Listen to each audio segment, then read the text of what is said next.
A paz do Senhor, seja bem-vindo a mais uma aula aqui do EBD em Foco. Eu me chamo Herberson e nesta aula eu vou ministrar a lição número 2, que tem como título O Avivamento no Antigo Testamento. Nós estamos estudando a revista CPAD, esta revista aqui do primeiro trimestre do ano 2023, que tem como objetivo falar sobre o avivamento espiritual. Na lição número 1, nós explicamos o que é um avivamento e agora na lição número 2, vamos falar de avivamento no Antigo Testamento. Esta aula é a aula de destaque do EBD em Foco, em que eu vou destacar alguns pontos aqui dentro da lição e me aprofundar nesses pontos para você, que é professor do EBD, possa ministrar uma aula de excelência, com conhecimento muito mais profundo. E você, que é professor da EBD e quer ministrar uma aula de excelência, acesse o EBD em Foco. Lá no nosso site ebdemfoco.com, você vai encontrar subsídios em vídeo, áudio, PDF e também slides em PowerPoint para você ministrar uma aula de excelência, uma aula com recursos visuais. O slide vem 100% baseado na revista, pronto para ser usado e você pode modificar se quiser. Então acesse ebdemfoco.com ou entre em contato conosco pelo nosso WhatsApp que está aqui na descrição do vídeo. Bem, vamos direto ao ponto dentro da lição. A lição fala sobre avivamento no Antigo Testamento. Algumas pessoas vão questionar isso aqui. Será que realmente existiu algum avivamento no Antigo Testamento? Faz sentido falar de avivamento no Antigo Testamento? Alguns vão dizer que não faz sentido. Alguns professores de EBD entraram em contato comigo falando sim, que estão com dificuldade para entender essa lição porque não conseguem perceber dentro do Antigo Testamento algum tipo de movimento espiritual, algum tipo de avivamento. Bem, vamos lá. Não precisa criar nenhum pânico com relação a isso. A gente sabe que muitas vezes as revistas da CPAD, parece que o escritor da revista ele força a barra para que aquele texto, aquela história ali, possa se encaixar dentro do tema que ele está falando. Isso acontece algumas vezes e aconteceu bastante na lição número 3, que a gente vai falar na próxima semana. Eu vou falar sobre a lição 3 ainda. Mas na lição número 2, eu particularmente não vi isso. Na lição número 2, eu entendi realmente o raciocínio aqui do escritor da revista, e eu comparei a escrita da revista com esse livro aqui do Frank Ferreira, que eu vou falar aqui nesse vídeo também, Avivamento para a Igreja. O Frank é um pastor de uma igreja tradicional, ou seja, não é uma igreja pentecostal. E esse foi o melhor livro sobre avivamento que eu já li. Excelente esse livro, vou usar bastante ele aqui nessa aula, e também em outras aulas vou fazer um vídeo exclusivamente sobre esse livro, para que você possa compreender mais o conteúdo dele. Bem, o Frank também fala de avivamento no Antigo Testamento, da mesma forma que o pastor Elinaldo Renovato fala na revista e no livro de apoio. Então, assim, eu vejo base, vou colocar assim, bibliográfica, para falarmos de avivamento no Antigo Testamento. Faz sentido, sim, falar de avivamento no Antigo Testamento, porque avivamento não é algo somente do Novo Testamento, não é simplesmente algo dos dias atuais. A primeira coisa que a gente tem que pontuar é: a palavra avivamento tem na Bíblia? Não tem na Bíblia. Não existe a palavra avivamento na Bíblia. Não vai ter nenhuma passagem bíblica falando assim: houve um grande avivamento, Deus derramou do seu poder e houve um avivamento naquela região, naquela igreja ou na nação de Israel. A gente não vai ver isso dessa forma dentro da Bíblia. Falar de avivamento dentro da Bíblia, usando a palavra avivamento, é usar uma palavra atual, uma palavra moderna para se referir a um movimento que envolve o derramado poder de Deus, que traz transformação, arrependimento do pecado, mudança de vida e transformação para a sociedade também, impactos na sociedade, de tal forma que o povo de Deus ele se volta mais para Deus, prega o evangelho, leva a palavra. Então, assim, avivamento é algo que é uma palavra usada para isso nos dias atuais. Vamos ver o conceito aqui de avivamento no livro do Frank. Eu achei bem interessante a definição que ele dá de avivamento aqui no livro. O capítulo 2 e 3 desse livro é excelente, tem tudo a ver com as lições 1, 2 e 3 da nossa revista. Ele faz aqui várias definições e tem uma definição bem mais completa que ele coloca, que ele vai, na verdade, progredindo a definição dele. Ele fala assim, ó: avivamento seria, então, um poderoso e soberano derramamento do Espírito Santo sobre a igreja local em resposta às orações dos cristãos, no qual essa igreja é completamente transformada, passando por uma reforma doutrinária e de santificação que resulta em muitas conversões simultâneas e na transformação radical da cultura ao redor por meio das missões, da educação e das reformas sociais. Observe que a definição que o Frankl coloca aqui no livro de avivamento tem a ver com oração, tem a ver com santificação, reforma doutrinária, ou seja, o povo se volta mais para Deus, começa a observar as doutrinas, a palavra de Deus, tem conversões, ou seja, tem arrependimento do povo de Deus e tem conversões de pessoas que ainda não conhecem o Evangelho, e há uma transformação na cultura ao redor por meio de pregação do Evangelho, de missões, educação, reformas sociais, dentre outras coisas. Isso é que a gente tira da modernidade, mas quando a gente olha para as Escrituras, isso aqui aconteceu também. Esse mover de Deus sobrenatural, pontual, intenso, por um período específico, um período curto, que tem essa transformação geral na sociedade, não somente na igreja, mas na sociedade, isso também aconteceu no Antigo Testamento. A gente pode observar que no Antigo Testamento Deus fez uma aliança com o seu povo. O primeiro tópico da lição fala sobre o avivamento no tempo de Moisés, o tópico 1.1, tópico 1, subtópico 1, o avivamento no tempo de Moisés. O Frankl, aqui no livro dele, também fala sobre o avivamento no tempo de Moisés. O capítulo 3 do livro, ele vai falar sobre o avivamento na história bíblica, e ele pontua aqui alguns avivamentos. Ele começa no livro de Êxodo, e ele vai citar aqui, principalmente aquela passagem de Êxodo 33, de 7 a 11, em que Moisés ia para a tenda da revelação, e lá Deus falava com Moisés. Era um local separado. Então, o texto diz assim: o Senhor falava com Moisés face a face, como quem fala com seu amigo. Em seguida, Moisés voltava para o acampamento, mas seu auxiliar, o jovem Josué, filho de Num, não se distanciava da tenda.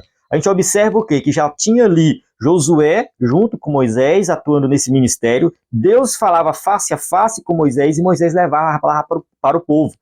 Não somente essa passagem aqui, mas a passagem também citada pelo escritor da revista, ele coloca aqui a história de Moisés como um todo, como um grande avivamento. Ou seja, Deus ele estabelece um concerto com o seu povo, que é o que está no texto áureo. Então, disse: eis que eu faço um concerto. Farei diante de todo o teu povo maravilhas que nunca foram feitas em toda a terra, nem em gente alguma. Êxodo 34, 10, parte A. Deus faz um concerto com o seu povo, faz uma aliança com o seu povo, o povo se arrepende dos pecados, se volta para o Senhor, tem intimidade com Deus. A gente observa que na época de Moisés, apesar de muitas vezes o povo se afastar de Deus, Deus se manifestou de forma poderosa, de forma gloriosa. O principal evento ali foi quando Moisés subiu ao Sinai para receber a lei, o povo construiu um bezerro de ouro. A partir dali, a gente já observa um mover de Deus sobrenatural, uma transformação na vida do povo, abandono da idolatria, quebraram o bezerro de ouro. Enfim, eles se voltaram para Deus. E a partir dali, Deus começa a trabalhar com esse povo. Aí a gente vai para o segundo subtópico aqui da lição, que fala assim: o avivamento no tempo de Samuel. O Frankl, no seu livro, ele fala um pouquinho antes de Samuel, ele entra nos Juízes, no livro de Juízes. E o livro de Juízes é um livro que acontece alguns avivamentos, alguns movimentos nesse sentido, porque o povo se afasta de Deus. É meio que um ciclo. Ele coloca assim, ó: o padrão desse livro é uma espécie de círculo vicioso. O povo abandona Deus, Deus disciplina o povo, geralmente por meio de uma invasão estrangeira, o povo clama arrependido, Deus levanta um juiz e o juiz traz libertação. O povo celebra Deus e experimenta paz, mas depois volta a pecar e torna a abandonar Deus e assim vai. A gente observa o livro de Juízes o tempo todo, Deus entrando de uma forma sobrenatural em um momento específico. O povo começa a abandonar, a pecar, Deus manda o juízo, e aí depois o povo se arrepende, volta-se para Deus, tem um livramento. O livro de Juízes também é um livro que relata alguns avivamentos. Depois a gente vai para Samuel. Samuel, a gente tem aqui o primeiro livro de Samuel, a história aqui de Samuel com o povo lá em Mispá. O povo pecou, o povo desobedeceu, e Samuel reúne com o povo. Samuel foi o último juiz ali de Israel. E o texto diz assim, ó: Samuel também disse: reuni todo Israel em Mispá, e intercederei por vós junto ao Senhor.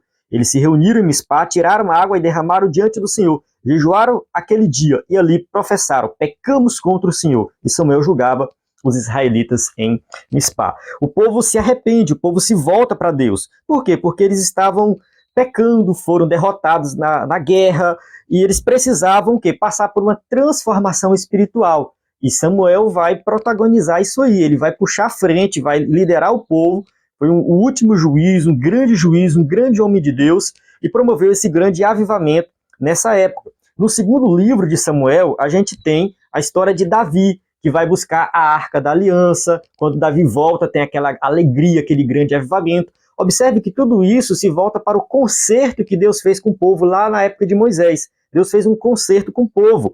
Quando a gente vai para a história aqui de Samuel, 1 Samuel, capítulo 7, versículos 5, 6, a gente lê o contexto todo, o que é o avivamento? É o povo se arrepender dos pecados e lembrar do concerto que Deus fez lá no passado. Quando a gente vai para 2 Samuel, o segundo livro de Samuel, ali no capítulo 6, versículo 14 e 15, que conta a história de Davi voltando com a Arca da Aliança, tem a ver o quê? Com o povo lembrando da aliança que Deus fez com eles lá atrás no Sinai. Primeiro livro de Crônicas também tem essa história, Crônicas capítulo 13 a 16, é detalhado mais essa história de Davi voltando com a Arca da Aliança, e a gente observa aqui que esse avivamento de Davi acontece em Jerusalém. O primeiro avivamento aconteceu no deserto, com Moisés. O segundo avivamento que a gente relata aqui acontece em Mispá, que é com Samuel. Já é uma outra região, uma cidade. E depois a gente vai para Jerusalém, que se torna a capital da nação de Israel. Ali, Jerusalém é uma cidade importante, a gente já falou bastante de Jerusalém na revista anterior sobre Ezequiel, a importância que Jerusalém tem no plano de Deus, principalmente para o futuro escatológico. Então a gente observa que vai chegando em Jerusalém esse avivamento. E aí a gente vai para o segundo livro de Crônicas, que já tem bastante movimento de Deus, bastante mover de Deus,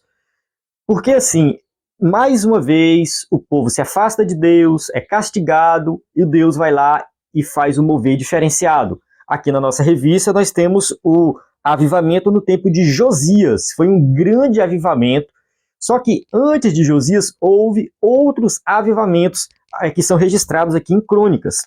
A gente pode citar aqui o avivamento no tempo do rei Asa, foi um grande avivamento. Depois a gente tem um avivamento no tempo de Josafá.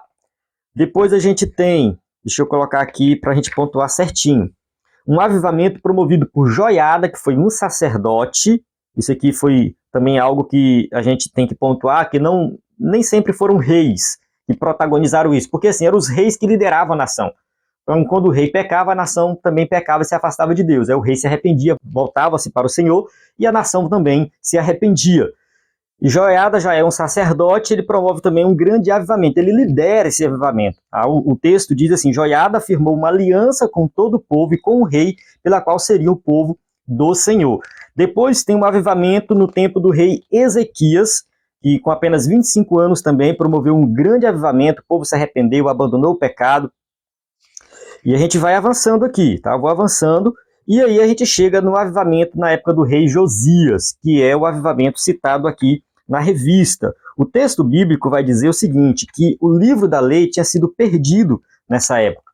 O povo perdeu o livro da lei, porque os reis anteriores pecaram, se afastaram, colocaram ídolos para serem adorados, o templo tinha sido abandonado, não estavam mais usando o templo para adorar o Senhor. E Josias, ele começou a reinar com apenas 8 anos de idade. É claro que tinha alguém auxiliando ele. Quando ele chegou à idade que ele foi reinar sozinho, com apenas 20 anos, ele já começou uma grande transformação ali naquela nação. O livro da lei foi encontrado no templo por Ilquias. Esse livro foi lido por Josias. Quando ele ouviu o livro da lei, ele rasgou as vestes, pediu perdão a Deus e reuniu todo o povo e fez um grande avivamento. O texto diz que a Páscoa realizada por ele foi a maior de todas. E algo que é pontuado aqui no livro do Franklin é essa questão do avivamento, o próximo avivamento ser maior do que o anterior. Dentro de Crônicas, a gente vê uma progressão desses avivamentos dentro desse livro. Sempre tem o próximo maior do que o outro. E quando a gente chega nesse de Josias, parece que foi o maior de todos, quando comparado até com Moisés, com Samuel, com Davi. A gente olha para trás, a gente vê que esse avivamento, na época de Josias, foi assim, extraordinário, algo realmente extraordinário. Infelizmente, depois de Josias, o próximo rei não, no caso o filho dele, né, não conseguiu manter isso aí, pecou, se afastou do Senhor. É nessa época de Josias que a profetisa Uda vai profetizar, falar sobre a destruição da cidade de Judá, de Jerusalém, que Deus já tinha decretado. Porque assim, mesmo o povo se arrependendo, fazendo uma grande festa, uma grande Páscoa, Deus já havia decretado juízo sobre a nação por causa dos pecados dos reis anteriores. O pessoal pecava, voltava-se para Deus, pecava, voltava-se para Deus. E aí Deus executa juízo. E Josias, ele realmente foi um bom rei, protagonizou esse grande avivamento espiritual. Vamos ver o texto? Segundo livro de Crônicas 35:18. Nunca se havia celebrado em Israel uma Páscoa semelhante a essa, desde os dias do profeta Samuel. E nenhum dos reis de Israel havia celebrado tal Páscoa como a que Josias celebrou com os sacerdotes e levitas, e todo Judá e Israel que ali estavam, e os habitantes de Jerusalém. Então observe que foi algo extraordinário. Não é somente a celebração da Páscoa, mas o arrependimento que o povo passou, o povo se voltou para Deus, o povo, enfim, começou, reestruturou o culto, teve mudanças na sociedade, estruturas foram transformadas por causa desse grande avivamento. E a gente entra depois nos profetas. Aqui ele cita Joel, aqui no livro eu não vou entrar em detalhes, tá? Mas ele vai citar aqui o profeta Joel, e dentro da revista a gente tem no tópico 2 um avivamento no tempo de Neemias. É muito importante nós falarmos sobre Neemias, porque assim, a gente falou na lição número 1 sobre Ageu, na época da construção do templo, porque Zorobabel foi o primeiro a retornar do exílio, quando o rei Ciro permitiu para que construísse o templo. A gente viu que houve um grande avivamento na inauguração do templo. O povo se voltou para Deus, se arrependeu, voltaram a construir o templo, e construir o templo, inaugurar o templo. Houve ali uma transformação, um avivamento na vida do povo. Depois, alguns anos depois, Esdras volta, e quando Esdras retorna, há também um grande avivamento. Esdras, ele vai promover no meio do povo uma mudança, uma transformação no coração do povo. Ele vai para o templo, depois ele começa a combater os casamentos mistos, e há também um grande avivamento. Esdras, capítulo 9, versículo 6 em diante, fala assim, ó: E orei, meu Deus, estou por demais envergonhado e humilhado para levantar o rosto diante de ti. Meu Deus, porque os nossos pecados cobrem a nossa cabeça, e a nossa culpa sobe até os céus. Desde os dias dos nossos antepassados até agora, a nossa culpa tem sido grande por causa dos nossos pecados. Nós, os nossos reis e os nossos sacerdotes, temos sido entregues à espada, ao cativeiro, ao despojo, à humilhação, nas mãos de reis estrangeiros, como acontece hoje. Mas agora, por um breve momento, o Senhor nosso Deus foi misericordioso, deixando-nos um remanescente e dando-nos um lugar seguro em seu santuário. E dessa maneira o nosso Deus ilumina os nossos olhos e nos dá um pequeno alívio em nossa escravidão. Ele se arrepende dos seus pecados. Ele convida o povo a se arrepender dos seus pecados. E há um mover de Deus na nação. Ele está falando aqui do período que eles estão retornando do exílio, ainda são escravos, ou seja, dependem do império maior, o Império Medo-Persa. Eles ainda estão sob o domínio de nações estrangeiras e não têm liberdade.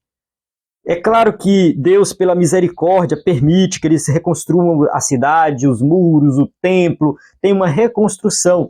Mas a principal mudança que acontece na nação de Israel depois do exílio foi uma mudança espiritual, abandono da idolatria, abandono do pecado. Eles se voltaram para Deus. Essa foi a principal mudança, a principal transformação na vida do povo. E a gente tem Neemias. A história aqui de Neemias está registrada aqui na nossa lição. Eu falei de Zorobabel, de Esdras e agora de Neemias. Neemias também, quando ele retorna, ele se arrepende dos seus pecados, ele faz uma oração. Ele fala assim: faço confissão pelos pecados dos filhos de Israel que pecamos contra ti. Também eu e a casa de meu pai pecamos. Neemias capítulo 1, versículo 6, parte B. Então a gente tem o quê? Arrependimento de pecados por parte de uma pessoa específica e por parte também da nação de Israel. Eles se voltaram para Deus. eles restabeleceram o culto, os sacrifícios, passaram a crer em Deus e confiar em Deus. Isso tudo foram características dos avivamentos do Antigo Testamento. De Neemias, de Esdras, de Zorobabel, de Josias, de Ezequias, enfim, de todos os reis, Davi, Samuel, Juízes, Moisés, fazendo essa retrospectiva dos avivamentos, não somente nos dias de hoje, mas também nos tempos bíblicos, do Novo Testamento, do Antigo Testamento. Todos esses avivamentos têm características parecidas.